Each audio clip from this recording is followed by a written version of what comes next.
Cara-cara untuk istiqamah. Pertama, apa itu istiqamah? Istiqamah itu dari kata qamah ditambah ista. Qamah itu asalnya tegak, lurus, sempurna. Kalau ditambah ista, kata ista dalam bahasa Arab menunjuk pada usaha atau keinginan untuk mewujudkan sesuatu. Bisa berarti permintaan atau usaha untuk mewujudkan sesuatu. Misal, kalau wujudnya permintaan, antum pernah dengar kalimat istighfar? Istighfar itu dari kata ghafara, artinya ampunan, al-ghufru. Ditambah ista jadi istaghfara, minta ampunan. Sifatnya disebut dengan istighfar. Maka ista di sini fungsinya untuk memohon, meminta. Ada yang sifatnya usaha. Usaha untuk mewujudkan sesuatu. Misal, ta'ah, ketaatan. Ta'atun, bentuknya bisa ibadah. Haji bagian dari taat. Salat bagian dari taat. Ketika ditambah istata'a, sifatnya disebut istita'ah, maka istita'ah adalah ikhtiar usaha untuk mewujudkan ketaatan kepada Allah. Kalau dikaitkan dengan haji, artinya usaha agar bisa mewujudkan haji yang diharapkan. Ikhtiar agar bisa berhaji, singkatnya demikian. Maka disebut dengan istita'ah. Ketika Allah misalnya sampaikan man istata'a ilaihi sabila, haji itu disebutkan istata'a. Ingat, terjemahan yang paling tepat bukan diterjemahkan dengan mampu, tapi berusaha untuk mampu. Kalau diterjemahkan dengan mampu berarti terbatas pada kalangan tertentu. Tapi kalau berusaha untuk mampu, artinya setiap kita punya peluang untuk mewujudkannya. Tergantung mau usaha atau tidak, itu poinnya. Was, hati-hati dalam menerjemahkan sesuatu ya. Kadang-kadang setiap huruf bahkan harakat itu bisa memberikan makna tersendiri. Ya, antum simpulkan, saya belum istita'ah, kenapa? Belum ada harta. Betapa banyak orang kaya yang belum bisa berhaji. Dan tidak sedikit orang-orang yang dipandang tidak mampu dengan hartanya, justru dia berangkat dalam haji. Itu luar biasa. Jadi ketika antum mau mewujudkan haji atau ibadah dengan baik, tambahkan ista, iringi dengan ikhtiar untuk mewujudkannya. Seorang gadis cilik namanya Naura pernah menulis surat kepada kami. Ya, dan saya menangis membaca itu dalam kamar hotel. Dan saya mendoakan kepada Allah supaya diwujudkan cita-citanya. Ustaz Adi, saya Naura, kelas 4 SD, baru hafal 4 juz ya Ustaz Adi. Mohon doakan saya agar bisa menjadi penghafal Quran. Saya ingin jadi hafid, ingin memberikan mahkota di kepala orang tua saya. Mohon doakan Ustaz Adi, semoga saya sekeluarga bisa umrah bersama Ustaz, haji ke Baitullah. Masya Allah. Saya diam, saya menangis. Dan saya bermohon kepada Allah agar menerima bagian dari doa dinda itu. Anak kecil polos menulis dengan guratan tangannya. Tum tahu apa yang terjadi? Dia cuma menuliskan kalimat, tapi kalimatnya sampai menggetarkan arsy. Saya baru tahu kemudian sehari sebelum ini, sebelum hari ini, hari Rabu kemarin. Kalau doanya sudah dijawab oleh Allah jauh sebelumnya. Dari mana doanya? Dialihkan lewat yang lain supaya ada sinergi dalam kebaikan. Syekh Ali Jabir yang pertama merespon itu. Awalnya saya ingin berangkatkan kemudian di bulan November, tapi Allah menginginkan lebih cepat dia berangkat. Kami akan berangkat umrah bulan November, tapi Allah menginginkan dia lebih cepat berangkat karena tangisannya, karena doanya, karena harapannya. Melalui Syekh Ali Jabir, Masya Allah, semoga Allah rahmati beliau, berikan kebaikan. Ya, kemudian diberikan dengan sekeluarganya umrah dari tulisan tangan anaknya yang diberangkatkan, dianya, adiknya, bapaknya, ibunya. Bayangkan bagaimana anak ini berusaha dalam kebaikan. Dan biasanya ibu bapak kalau anak sudah soleh, orang tuanya dapat. Orang tuanya akan dapat. Musa, Masya Allah, saya doakan kebaikan untuk adinda Musa. Hafal Quran 30 juz. Ketika dia hafal Quran, orang tuanya ikut diangkat. Anaknya berangkat haji, bapaknya ikut haji. Anaknya berangkat ke Jeddah, bapaknya ikut ke Jeddah. Semua orang tuanya. Dan yang dicari biasanya orang tuanya. Silahkan cek. Bukan berapa hartanya, bukan macam-macamnya. Ketika ada anak orang baik, antum akan tanyakan siapa orang tuanya. Silahkan cek. Makanya dalam ilmu hadis, ketika ada hadis diriwayatkan oleh seorang anak, maka nama anak akan dihilangkan, tapi dilekatkan pada bapaknya. Abdullah bin Abbas, nama aslinya Abdullah, bapaknya Abbas. Ketika ada hadis riwayat Abdullah bin Abbas, kalimat Abdullahnya dibuang. Disingkat jadi Ibnu Abbas, anaknya Abbas. Ingin menunjukkan karena Abdullah jadi baik karena peran bapaknya. Abdullah bin Umar, anaknya Umar, disebut Ibnu Umar. Silakan.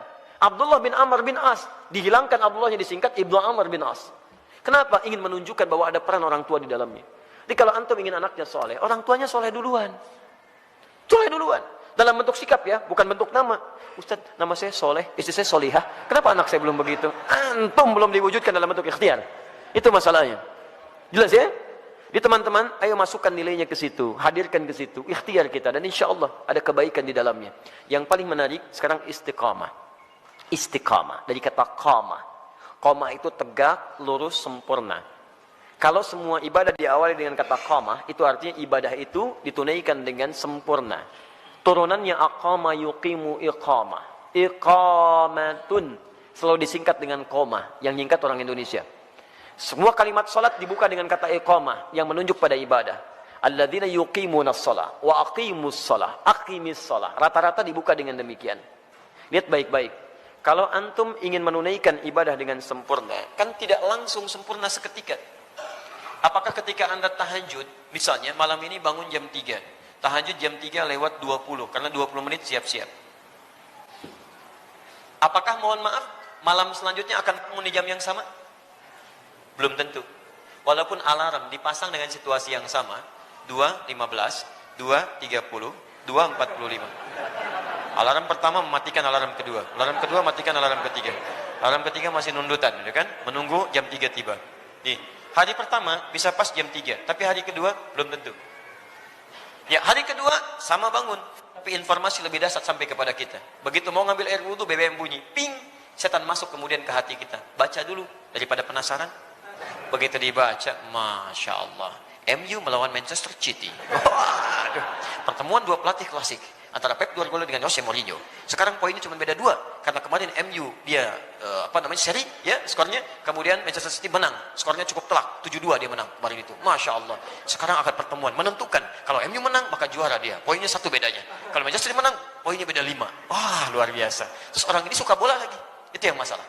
Saya nggak pernah nonton teman-teman, tapi kalau saya katakan saya nggak nonton, buang-buang waktu. Tapi saya kalau ditanya insya Allah bisa jawab ya. Itu ya.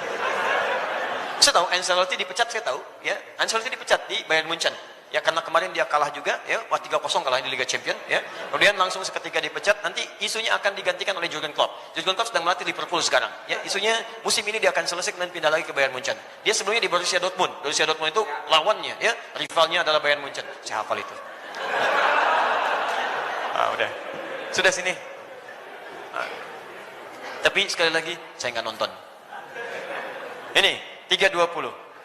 Antum berusaha ngatasi gangguan ini, berusaha untuk konsisten sempurna sesuai waktu dan keadaannya. Berusaha tambah ista. Dengan qamah. Disatukan jadi istaqama, yastaqimu, sifatnya disebut dengan istiqamah. Jadi istiqamah itu artinya usaha untuk konsisten dalam kebaikan atau ketaatan. Usaha untuk konsisten menunaikan ketaatan.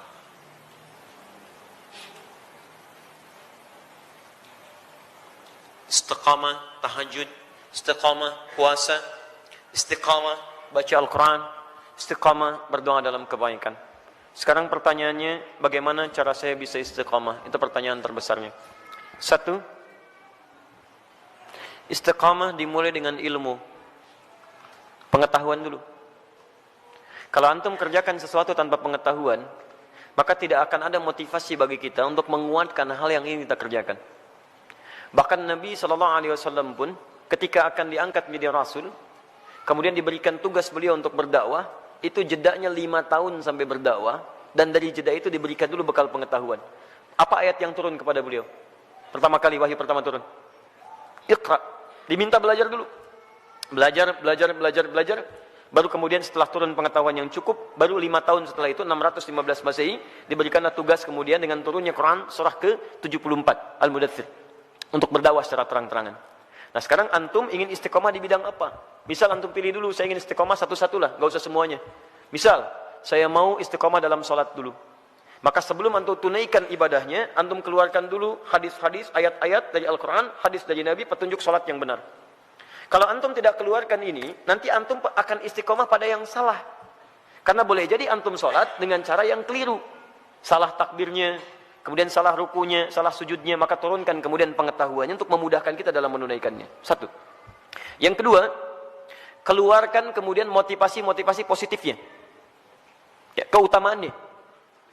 Keutamaan itu untuk selalu memotivasi kita kala kita sedang menurun ya, dalam mengerjakan amal soleh yang dimaksudkan. Misal, itu boleh dituliskan.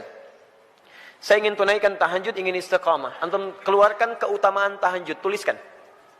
Ada 4 keutamaan tahajud dalam Al-Quran. Quran surah 17 ayat 79 sampai dengan 81, paling kiri sebelah atas.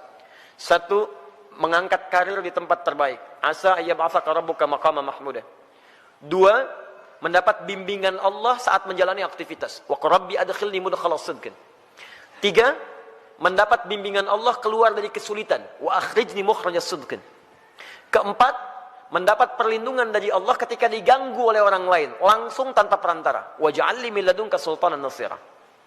Demi Allah saya katakan ya, saya mohon kepada antum kalau masih punya banyak tugas, pekerjaan macam-macam tuh jangan tinggalkan tahajud. Walaupun cuma 2 rakaat, witirnya 1 rakaat. Jangan tinggalkan. Kalau antum konsisten, maka nilai-nilai kebaikan akan Allah berikan. Supaya jadi motivasi, antum tuliskan itu. Tempelkan di samping kanan, di dinding tembok kita mau tidur itu, sampaikan sebelah kanan. Tempelkan. Di begitu antum mau tidur, antum bisa melihat itu. Dalam keadaan lupa pun ketika antum melihat itu, antum bisa termotivasi untuk bangun di malam harinya. Kalau bisa tambahkan kalimat di bawahnya. Ya, tambahkan kalimat di bawahnya. Apa kamu merasa sudah ada jaminan surga? Nabi aja ahli surga, tahajud. Kamu bukan nabi, bukan rasul, bukan ahli surga, gak mau tahajud. Apakah kamu masih sehat sampai malam ini? Tuliskan. Sampaikan. Dibuat kalimat-kalimat quote-quote yang indah untuk memotivasi kita ibadah. Ayo. Non muslim aja punya quote untuk kehidupan mereka. Masa urusan akhirat kita gak punya quote yang baik? Hadirkan. Kita antum tuliskan jadi motivasi. 2. 3, di 1 pelajari dengan ilmu, 2 keluarkan keutamaannya, 3 hadirkan ancaman-ancaman Allah saat antum menyimpang dari amal soleh yang tengah dikerjakan. Ancamannya. Misal, tadi ingin meningkatkan sholat, dimulai dengan sholat fardu, terus tiba-tiba terfikir untuk mengabaikan sholat karena ada proyek, terus tunda-tunda sholat, kan? Karena ada proyek tertentu sampai Jumatan ditinggalkan untuk mengumpulkan dunia. Maka antum boleh keluarkan ancaman Allah pada yang seperti itu supaya tetap memacu kita supaya bisa istiqamah. Misal, keluarkan Quran surah Al-Humazah. Ya, wailul likulli humazatin lumazah. Celaka bagi para pengumpat. Itu terjemahan mushaf. Tapi kalau kita terjemahkan dengan terjemah yang menggunakan nilai bahasa, ya, ada balaghah, ada nahwu, ada saraf ya. Setiap yang ada taknya menunjuk pada perempuan. Ya, kalau kita hadirkan sekarang, celakalah bagi para sosialita yang tukang gosip. Ya, perempuan-perempuan yang senang bergosip. Alladzi jama'a mala wa addada. Ini agak unik. Biasanya kalau tak pasangannya dengan allati, tapi ini menggunakan alladzi. Alladzi menunjuk pada laki-laki bukan perempuan. Istrinya suka gosip, laki-lakinya suaminya suka mengumpulkan harta. Di suami sibuk dalam bekerja, istrinya sibuk menggunakan harta suami untuk kumpul-kumpul cuman gosip dan sebagainya. Lihat, alladzi jama'a mala wa addada. Yang suaminya sibuk dalam bekerja cuman ngitung-ngitung hasil aja. Keuntungan sekian, ini sekian, ini sekian. Mama, ini yang kita dapatkan begini-begini. Ya Pak, besok Mama pakai untuk pertemuannya Pak, arisan. Ya gitu kan cuman begitu. Berangkat ngobrolin orang begini macam-macam. Jadi habis di situ aja. Suaminya berangkat gelap, pulang gelap, berangkat lagi macam-macam. Enggak ada kenikmatan dalam kehidupannya. Lihat, yahsabu anna malahu akhlada. Dia kira harta itu bisa membuat kekal di dalam kebahagiaannya. Perhatikan, sampai sholat ditinggalkan. Jumatan diabaikan. Karena ada orang yang berusaha meninggalkan, menukar akhirat itu untuk dunia yang semata. Ya, Quran surah ke-62 ayat ke-11, paling kiri sebelah atas. Wa idza ra'au tijaratan aw lahwan infaddu ilaiha fatarakuka qa'imah. Qul ma 'indallahi khairum minallahi wa minat tijarah. Ada sementara orang yang ketika engkau berkhutbah Muhammad tiba-tiba maaf, dia meninggalkan engkau sendirian berkhutbah, dia kejar kemudian kafilah-kafilah dagang itu. Ayat ini turun, ini sebagai pelajaran karena dulu di awal masa Islam, awal Jumatan, Nabi sedang khutbah, tiba-tiba muncul kafilah dagang. Diskon besar, 90%, 90% lewat tuh, samping masjid. Mereka yang masih lemah iman meninggalkan Nabi berkhutbah, mengejar barang dagangan itu. Lihat, selalu rumusnya begini. Kalau tidak disebutkan di Quran siapa orangnya, kapan kejadiannya, artinya kejadian itu akan berlaku umum di masa-masa selanjutnya. Dengan situasi yang berbeda. Masya Allah, antum bisnis nih, keuntungannya 10 miliar teman-teman sekalian. Tapi tanda tangannya dilakukan pas saat sholat Jumat. Pilih mana antum? Ngejar proyek 10 miliar, atau antum Jumatan dulu baru kemudian kejar proyek itu. Pilih mana? Pas tanda tangannya waktu Jumat. Yang kalau dalam ikhtiar manusia, maaf, ikut Jumat dulu lewat proyek ini. Ambil proyeknya, tertinggal Jumatnya. Pilih mana? Ikut Jumat atau ambil proyek. Dan tidak ada pilihan yang ketiga, ikut Jumat dapat 10 miliar. Nggak ada. Gak usah maksa antum, di sini saya tegas. Waktu kita terbatas. Ini yang tidak mudah. Maka bagi yang seperti ini, ada muncul ancaman Allah di dalamnya. Lihat ancamannya positif. Qul ma indallahi khairum minal lahwi minat tijarah. Katakan Muhammad pada orang-orang yang masih senang dengan yang seperti itu, menukar akhirat dengan dunianya, atau hanya senda gurau aja, canda dia dengan yang seperti itu, cuman canda aja. Allah sudah siapkan ganti yang terbaik untuk dia. Apa alasan paling logisnya? Wallahu khairur razikin, saya yang tentukan rezekinya. Ayo kamu ikut ke sana, saya buat kecelakaan di jalan. Ayo kamu dapatkan itu, maut sudah menanti kamu sekarang. Jumat tidak dapat, harta nggak diperoleh. Mau apa kamu? Kalau dia mau datang dulu, saya ganti dengan yang lebih baik. Dia dapatkan proyeknya, dia dapatkan ketenangannya. Diberikan yang terbaik. Tapi kalau antum paksa tinggalkan itu, maka ayat diteruskan. Yahsabu anna malahu akhlada. Kalla layumbadanna fil hutama. Bagi orang yang rela meninggalkan ibadahnya hanya untuk urusan dunianya, dunia dibagi dua, tijarah untuk bisnis, lahun untuk yang tidak bermanfaat. Ninggalin tahajud cuma untuk sekedar nonton-nonton yang tidak jelas. Ninggalin sholat hanya untuk sekedar nonton-nonton yang tidak jelas. Ada konser, ayo lewat. Isanya, maghribnya, ayo lewat. Silahkan. Beli tiket, beli ini, beli itu, ayo. Ada yang joget-joget, ada yang macam, ada yang mabuk ini itu. Dia itu lahun namanya. Dia kira akan abadi dengan keadaannya. Lihat baik-baik. Saya siapkan neraka spesial, namanya Hutamah. Wa ma adraka mal Hutamah? Tahukah engkau apa tipikal neraka spesial Hutamah itu? Narullahil muqadah.